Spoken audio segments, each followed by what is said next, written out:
Ministro Assunto Parlamentar na Comunicação Social, Francisco Jerônimo Hateteng, precisa a sensibilização da comunidade Sira, participa ativo campanha vacinação da moras rubela no sarampo.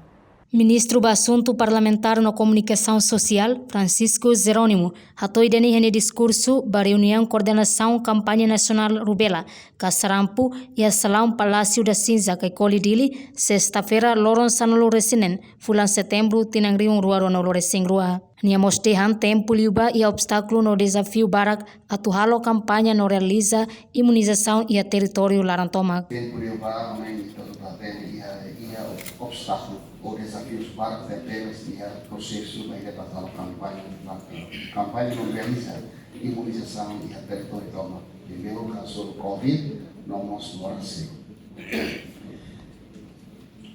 Atualmente katakan kami tutup fila farmasi saya meminta primeiro-ministro General Torma Marwat sempre ia discurso dia sempre dia katakan makasai sempre batia suplemento. Também campanha dapat kareba di capital humano di saúde. Atau subsequência ita precisa tua atenção. Também se makasai sempre para esse momento, sila makamu ewa se hatutan. Saya nama tidak terpakai.